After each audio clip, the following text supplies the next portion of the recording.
Welcome to the Fitpreneurs, the show that will help you flex your business muscles so you can make more money and live the life you really want. No more complaining, whining, or being a wimp. It's time to pump up your fitness business and push yourself beyond your comfort zone. So no girly men or lazy ladies allowed.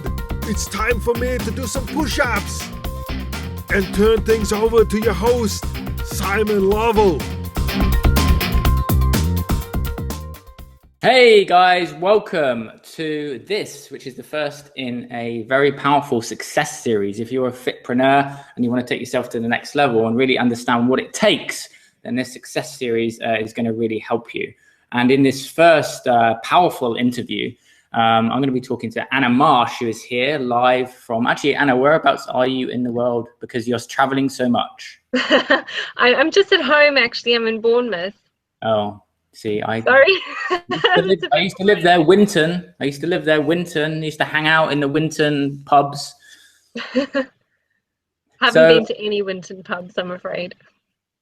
So Anna started with me in the Fitpreneurs coaching a couple of years back, and we're going to wind back all the way to that first strategy application and where Anna was. And she has had some amazing growth as a nutritionist and has built her business solely online, transforming people's lives. And we'll be talking about results. We'll be talking about mindset. We're going to be talking about sales, overcoming some challenges, and all of the things and experiences that you may be going through in your business that will help you understand really what it takes to get to this level. And, travel the word, do what you love.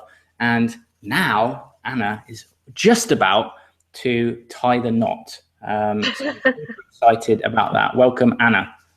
Thank you. I didn't realize I was the first one. How exciting. Yes. And super excited I am too. Now, I want to wind back to where you were really before you filled out that application. Can you take me back to kind of what was happening in the 3 months before you filled out that form, and really what was happening in your business, how the results that you were getting with your clients, who you were working with, and then what was the kind of turning point for you to go, do you know what, I need to make a change? Well, so actually, when 3 months prior to starting to work with you, I had already made the decision to make a lifestyle change, and that was to leave my job where I was working as a nutritionist and a personal trainer in London, and move to where I am now in Bournemouth. Basically, get out the city and have a better quality life. And at the same time, I was also completing my master's. So I think to a certain extent, I had just been quite focused on the immediate tasks at hand, like, getting ready to pack up and move house and finish my degree and do all of those practical things. And then when it came to starting to work with you, and before I filled out that application form, I think it was just like, okay, well, all those distractions are gone now. And I was starting to panic, and I was like, now what? Because I was leaving everything that I'd spent several years building up behind me. I was moving somewhere completely new, literally had to start from scratch with nothing. And I was like, how am I going to do this? And did you know that there were kind of, people around that could help you, or was it like, how did you randomly stumble across it? Had you kind of spoken to other people who were being, mentored, coached? What was the point where you went, you know what, I'm actually coaching people doing what I'm doing, but I need to make the decision on myself? So I had some friends who had an online or have an online business, and they had quite a lot of success working with a business mentor who I had actually done a week intensive with several months before, but I hadn't actually found it that helpful. And I won't mention any names, but it's sort of, I'd explored the business mentor side of things, and I probably had a bit of a misconception about what it was all about and how helpful it could be towards me or for me. But I also sort of felt at that point in time I needed some help. I needed someone to help me, and I needed somewhere to go. And I think it was on my own on a Wednesday afternoon, stuck with my own thoughts, and I was, because I'm a nutritionist as well, I wasn't quite sure if I wanted what type of mentor I wanted, because my experience had been with a fitness industry mentor, and I thought maybe that's not for me because of the experience I had, but I thought maybe some other sort of mentor would be a little bit too businessy in other realms of business, and I think the fitness industry is very sort of specific. So I just ended up thinking, okay, well, let's just try the fitness industry thing again, and I literally just put into Google fitness industry business mentor, and I think you were like the first person that came up.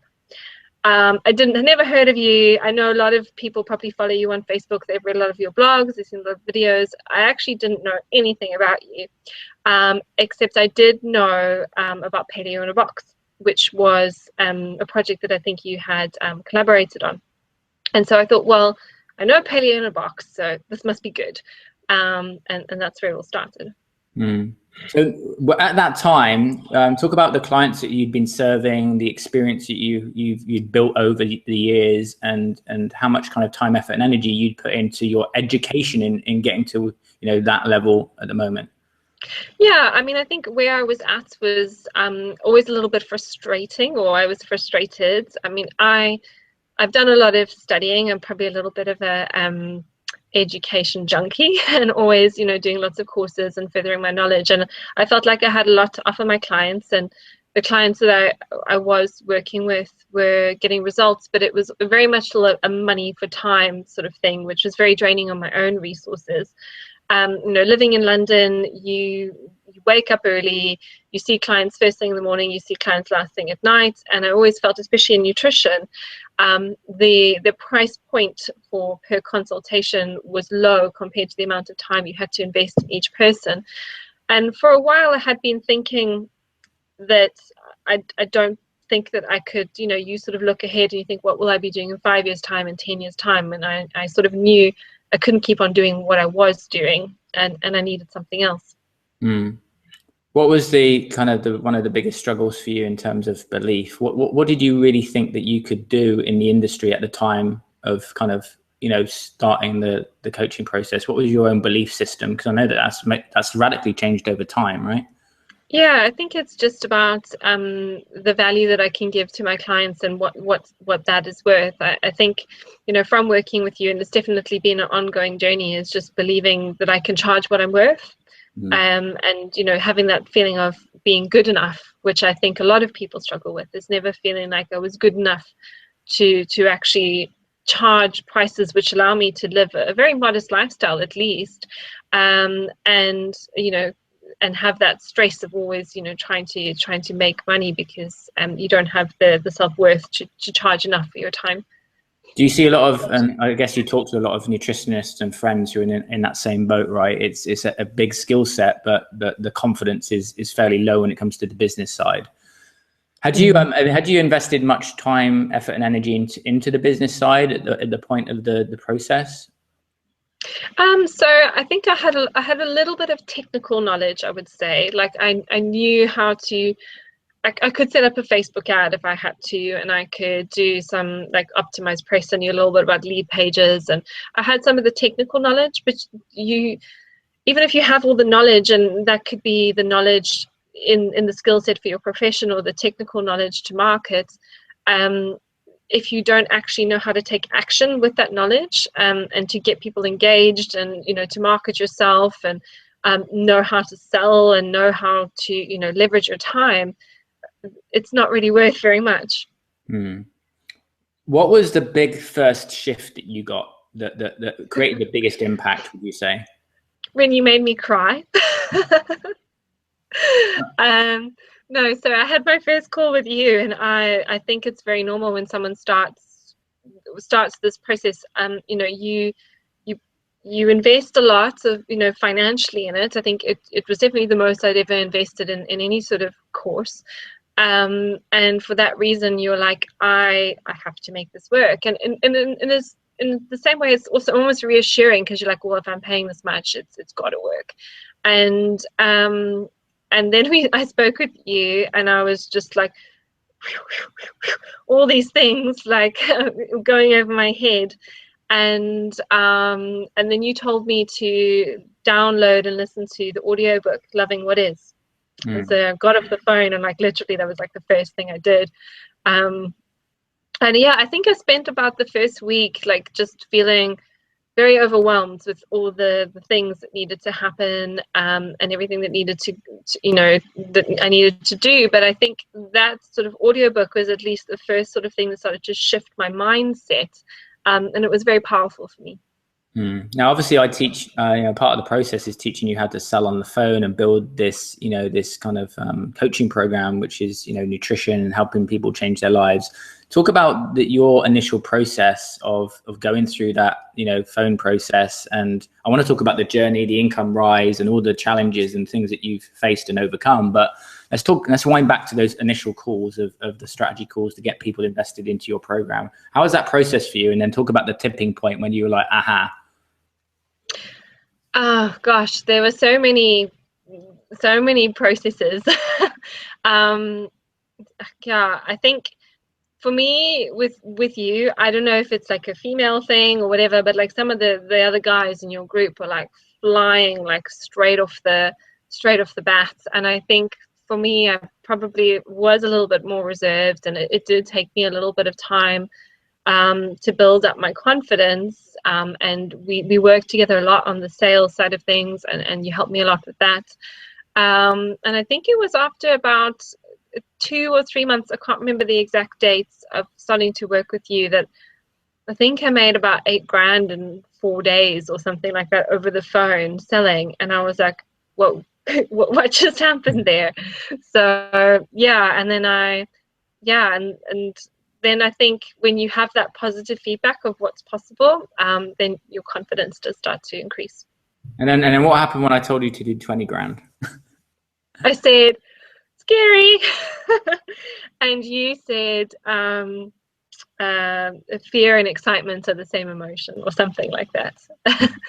And yeah, and I didn't think it would be possible. And then I did it. And so because in my experience, when I've gone through my journey of earning more, and you've gone that process where you've done 8K and then you've hit 15 and then 20, there becomes a point where you start to realize that anything is possible. Was there a particular shift that happened where you went, I'm starting to get this now, or this can grow as big as really I want it to be?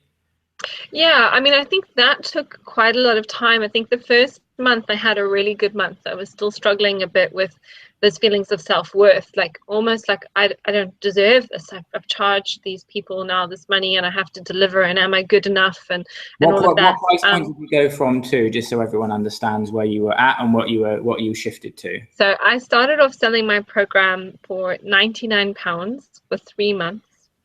We now sell it for $997 for 3 months. So we increased the price point tenfold within the course, within a year. And how has that impacted results and people actually doing the work in the program, and how are the results, and how do you structure what you do to maximize those results? So I think we've refined a lot of the process, but I did used to feel before, I would see clients, they would pay me for their hour and a half, and then they would go off, and some of them I would hear from again, and some of them I never would, which isn't how you build a sustainable business.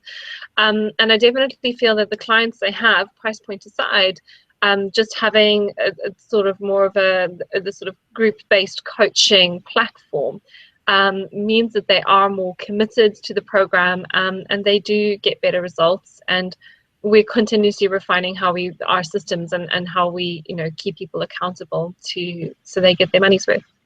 What were some of the other shifts that you had over the course of the program, maybe San Diego, some of the other masterminds that got you a nice turning point that you could share with some other people that might maybe want to implement? So one of the things also, my belief about sales. I think I had a negative belief that sales was all about making somebody do something that they don't want to do. Good point. And I had huge issues with asking people for money, because I thought that there was a misalignment there with what I was doing. And now what I realized is that I have something amazing that can really help and change people's lives. And if I don't ask them if they want to be in my program and obviously exchange some money for that, then I'm doing them a disservice. actually, sales is about helping people to do something that they're so fearful of doing, because that's exactly how I felt when I had my first, call before I joined with you.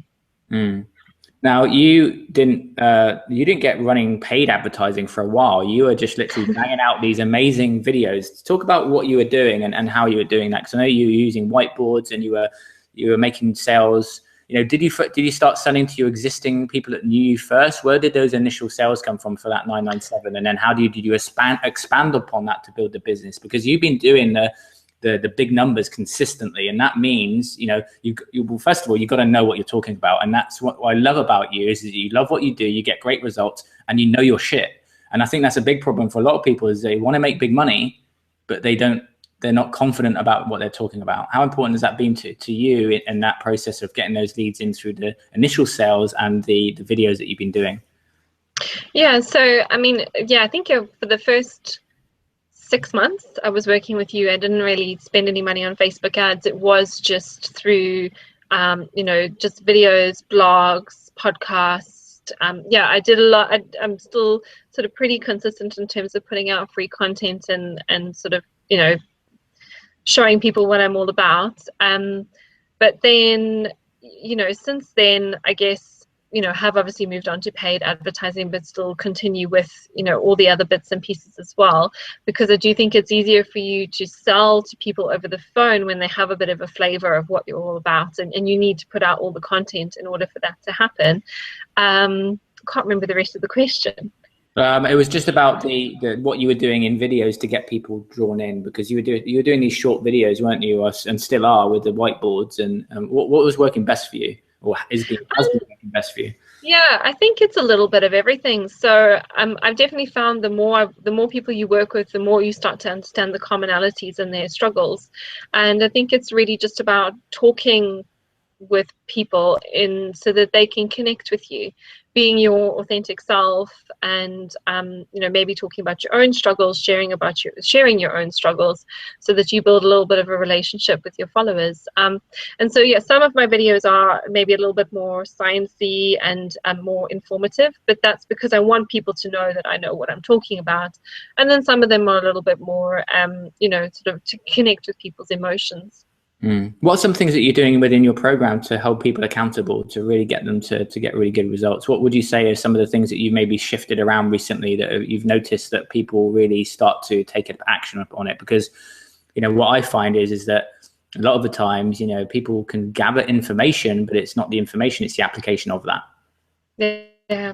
So we do a weekly accountability form, or we call it a reflection form, and we get our clients each week to reflect on their week, how it's gone, and then we obviously we've got 3 accountability calls a week that they can come on, and then we look at activity in our Facebook group. And then each week, actually, myself and one of my other coaches, we have a meeting together. We go through everybody in the group, and what we're looking for is how have they interacted this week in either a positive or negative way. And then we flag people that we think are dropping off, and then we will personally get in contact with them and see how they're doing. What would you say is the most important system that you have in place, that if that failed right now, that everything would start to crumble? Because systems are so important, aren't they? Oh gosh, I think I've developed the system over time, so it's difficult to say what the linchpin is. But gosh, I mean, that's a really difficult one to answer. But I would say that, like, my team that I've selected, as my business has grown, I've brought on people to work with me, and I'm so lucky for the people I have, because they're amazing, and so they kind of hold all the systems in place, and if they weren't who they were, then things would be very different. Let's talk about community and your community that you've built and how important that is, but also the community that you're part of to push you to the next level. Because I think so many people are just running their business, doing their day-to-day, and they're not stretching themselves. They're only earning, what is there to basically pay the bills. And so having a community and having a support network to push you to your true potential is applicable both in your business and also how you've invested. Yeah, so I mean, I definitely noticed in my coaching program that the community is what people love. It makes it difficult to leave at the end. And then, but also with myself is, through working with you, and the footpreneurs, you get into. I've met so many people who are within the industry, and I think, especially for somebody who works from home on their laptop, you can be quite disconnected from other people. So to have that sort of community where you can share your struggles and bounce ideas off, it's like yeah, it's just like getting to hang out with your best friends sometimes. And I know when, especially in the mastermind group, when we all come together and meet up, it is, even though some of us have maybe never even met each other before, it is like we've just known each other for ages. What's been your biggest month so far financially, and what's your next goal to hit past? So I think the biggest one was November, which was my birthday month. So we did do a birthday special, so maybe that's why. And that was, I think we did 22 or 23K. That's pounds, British pounds. And then, I'd like to, within this year, get to a 30K at least. Nice. Let's talk about promotions. You're talking about you running the birthday promotion. How important has that been throughout the year to bring in more sales? Apart, because you obviously get your normal trickle of sales coming through for your normal channels, but promotions are incredibly important, aren't they? What are some ones that have really worked for you that have drawn more people in? We try not to do too many promotions just because we don't want to always be looking like we're trying to give a discount. But yeah, I think my birthday promotion, I did a webinar. And then I gave people an offer at the end of the webinar. My birthday is on the 20th of November, so they had to book in, had to do the call before the end of November to claim the promotion. So they had 10 days, which worked out quite well. And then we also did one come sort of like June, just before the summer, because we know that summertime is usually, people are then thinking about their holidays. They're not thinking about getting fit. If they were thinking about getting fit, they would already have started. So we also did an offer come summertime where we did it like just an extra month complimentary. Now let's talk about the laptop lifestyle. I know that you're someone who probably has more balance than most people and is earning a really, really decent income.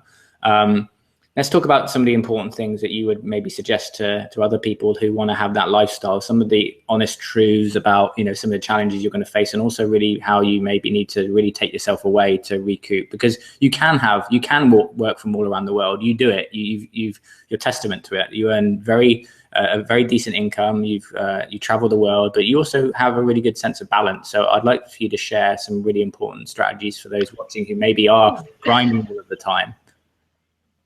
Yeah, so I think I do think I've got a good sense of balance, but I'm definitely not perfect. I think that my nutrition training has really helped, and prior to to getting where I am now, I've had my own health issues associated with burning myself out. So I'm very mindful of that, and I think for me, sleep is always a priority. If I haven't slept, then I'm a horrible person to be around. So it's just better for everybody that I get enough sleep. And I think there's just like a few little things. Meditation. I do a meditation now every morning. That's really helpful. I think knowing when to get up and walk away, and just have a bit of a cool off if things aren't going very well. Eating well, staying active. I think there will be times when you have to push and you have to do extra long hours and you have to maybe make a few sacrifices, but then that should always be balanced out with a period where you switch off and unwind. And I do feel like every now and again, you need to do a bit of a digital detox where no phone, no laptop, no digital, nothing. Even if it's just for a long weekend or just a Sunday, like one day a week where you can just have some downtime. And yoga. Those are the things that help me. Let's talk about hiring. I know that you've made some really key decisions during your coaching process that have allowed to free up more of your time. What would you say have been a couple of the key hires and some lessons around hiring people that if you look back, you're like, don't do that again? Well, I think I've been really, really lucky. Like I'm really blessed and very grateful. So both of my staff members. So I started off with an admin assistant who then came on as admin and sales, and I've got another coach as well. And so both of them were clients who had been through my program. The other coach was so motivated by the results that she saw in the program that she went on to study to become a personal trainer. And as soon as she told me that, I like nabbed her up and said, do you want a job? And it worked out really, really well. And yeah, I think because they have been through the program, because they're like-minded, they believe in the product, they understand what it's all about.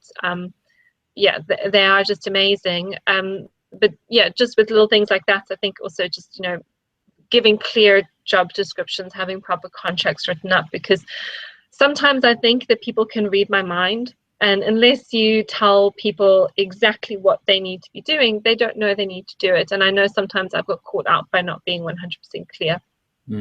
Let's talk about consistency of marketing. Have you developed that skill of, do you enjoy the marketing side of it? Do you love doing the videos? You know, do you love writing?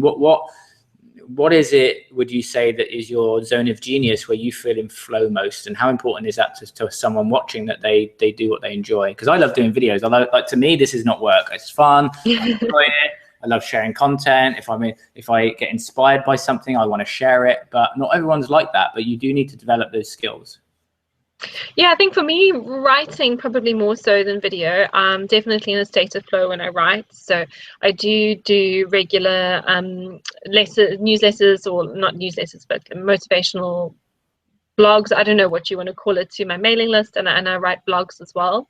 But I think also like diversification is quite important. So, you know, I do regular Facebook updates, regular Instagram, regular blogs. I've got a podcast that I do. I do webinars. So I kind of do on actually lots of different platforms and lots of different ways. But I would definitely say, yeah, writing is when I'm comfy. I want to go back to something you were talking about at the start, which is so key, because I've just started recording and just finished my mindset program for Fit Pros. And in the process of that, I do a lot of research. And something that you said early on, which was that not feeling good enough. And I know that there'll be a lot of people watching this that maybe go, you know, well, I'm not as qualified as, I've not been doing it as long as. And then there's that feeling, lack of self-worth of, I'm not good enough. And there's a lot of comparison. But everyone's on a journey, aren't they? Like, you're always growing, you're always getting better. What would your advice be to someone who is, just qualified, for example? They are getting good results, but they're literally looking at people going, look, I can't do that because I'm at a certain level. And I'm talking about these people who have good heart. They want to help people. They are genuinely interested in serving and helping people, but they have these thoughts all of the time. Yeah, I mean, when it comes to helping people, I mean, I'm sure everyone would agree there's so many people in this world that need help. And really simple things are very effective. So I don't think you need to have, 3 degrees and tons of years of experience to make a difference in someone's life. I think you have to probably just be who you are, because being who you are will attract the right people who want to work with you towards yourself. And just connect with people and just help them make simple changes, because most people can't change too many things at once anyway. They just get too overwhelmed, especially in the stressful life in which we live. So you don't need to know all these fancy techniques or anything like that to help people. It's just do basic things and connect with people emotionally, and you'll probably be successful. What other areas of self-development have you invested in, which you said would be key to your growth? Because it's one thing to have one skill set and teach one skill set, but I know for you and for me and other people in the group and the mastermind, we want to work on all areas of our life, and that really helps us to be a better coach and leader. What would you say are some things that have been really instrumental?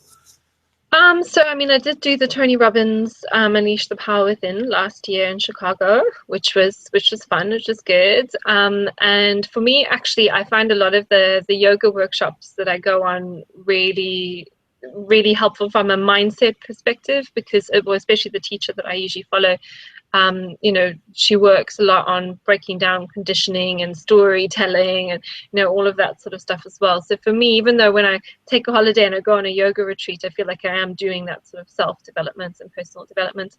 And then on a more business side of things, I mean, I have hired someone to help me with the sales side of things, because my sales wasn't my strong point, but I learned a little bit more about that.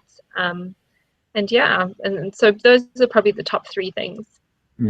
What are some of the systems that you kind of focus on tweaking and adjusting? Because I'm an addict when it comes to this. It's like I can adjust this here, make these changes. What have been some good little 5-10% shifts that you've made that have really made a difference? For example, adding videos to forms, like a better follow-up sequence, getting people booked in faster. Because I think people a lot of the time don't really associate making those small tweaks with how much of a big income that can increase throughout the year. If you're dropping, for example, if you've got people filling out an application form, but you're only booking in an X amount, then that's going to result in, potentially tens of thousands.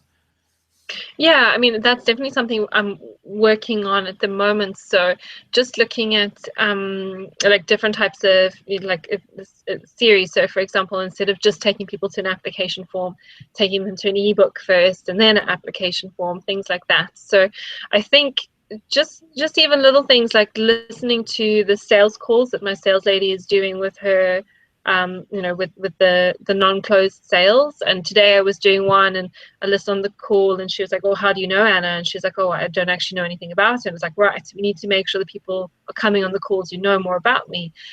So yeah, I think you can continuously go and refine and refine and refine. And there are loads of different options.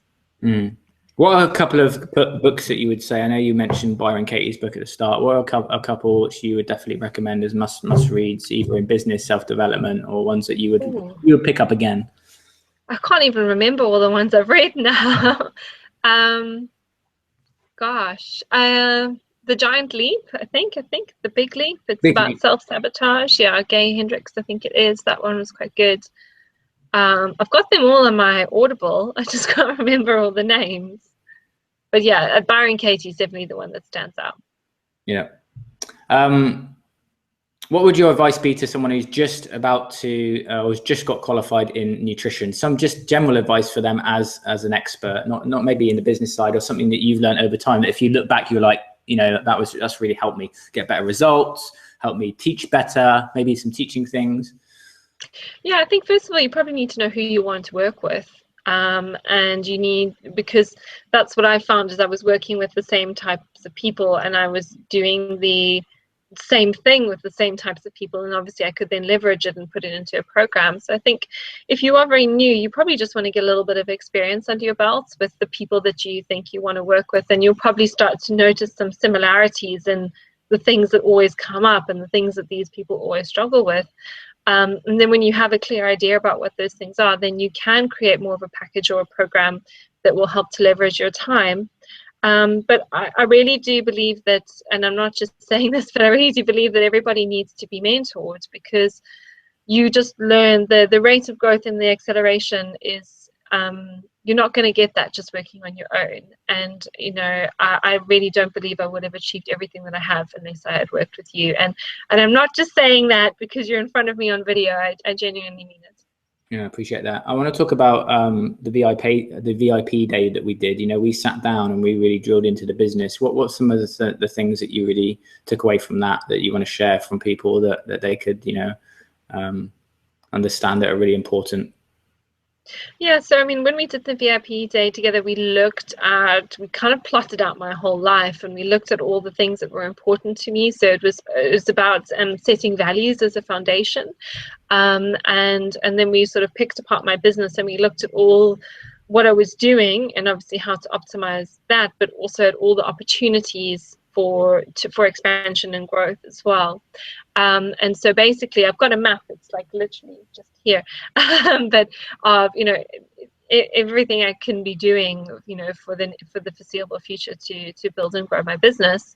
And I think one of the other things that came out of that day was just a very simple thing that you advised me on, which has made such a difference to my life on so many levels, which was to bring on a full-time employee, which is my sales and admin assistant, because she had been working for me ad hoc part-time, fitting in other people she was working for, and she wasn't fully committed or fully focused on the business.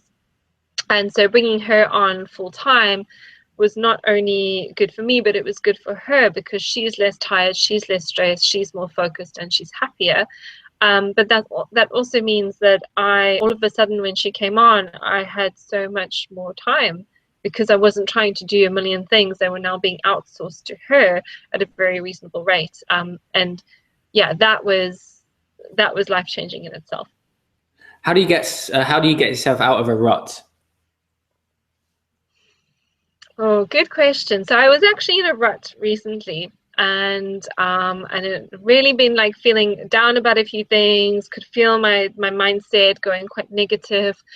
And yeah, actually journaling and giving gratitude. Those are the two things. As I had a word with myself, and I decided I was going to start journaling because it's something I do on and off, and I've tried to build it more into a habit with my meditation. And yeah, journaling and reflecting on all the things to be grateful for. Awesome. What are you excited about in the next 12 months? I know you're getting married. What's your kind of vision? What are you really excited by? Oh, I don't know. I'm just thinking about the wedding at this point in time, but yeah, I don't know. That's a difficult question to answer. What has the increase in income that you've had? You know, you're on a couple of thousand now. You've been doing 20, you know, 20 up to 25 or so. What impact has that had on your life? Well, I've traveled to about 10 different countries in the past like 18 months or something like that. Yeah, I've traveled more in the past year and a bit than I have, you know, probably in the past 3 or 4 years. So definitely traveling more, almost to the point where I'm actually now just a bit sick of traveling. But it just, you know, when I started with you, I literally was not going to earn any money until I did something about it. And so we were living with my parents, or staying with my parents at the time. You know, we now have our own flat. We haven't bought a flat yet. We're still saving for one, but the flat we rent is like, I can look out now, and if it wasn't dark outside, I could see the sea. So the quality of life has just completely changed. And I kind of feel like I don't have extravagant needs. You know, I don't need like Louis Vuitton handbags and fancy cars, but I sort of feel like nothing that I want in life is out of reach. And if I really want something, I know how to make it happen. Where has been the final question, where has been the most beautiful place that you have remotely coached a client from? So you've been sat there like, oh my God, I'm here, I'm helping this person, and look at my life. Gosh, that's difficult because I've done a lot of different places. But I mean, I am South African, and I've gone back to South Africa a few times recently for different weddings. And yeah, like Cape Town is still, you know, it's my home country, but I do think it's an amazing city. And I have to say probably Bali as well. So yeah, the two places. Awesome. Finally, what would be your one piece of advice to anyone watching? If you could only give them one piece of advice. Oh, yeah, the things that you're scared to do are really worth doing. That's definitely look for stuff outside your comfort zone. In fact, I want to talk about. I know we've wrapped up, but that leads me beautifully into skydiving. Let's talk about what happened in San Diego, and let's talk about how that and how you felt afterwards, and just talk people through all of that, because I think it's a good lesson in doing things that are scary. I know that doing that myself, because I did one before. I think it had a brain altering effect on me. Yeah, so I don't know what you want me to say, but yeah, we were in San Diego for your birthday in the mastermind, and you announced that we were going to skydive, and I had this sneaking suspicion that was what you were going to make us do. So I was kind of like knew it was coming, and then it sort of hit that we actually do have to do it now. And I did have a bit of a freak out, and then it was just fine. It was fine. I can't say it had a brain altering effect, but it was just really cool to know that it's something I was really not wanting to do, and I could do it, and I lived to tell the tale.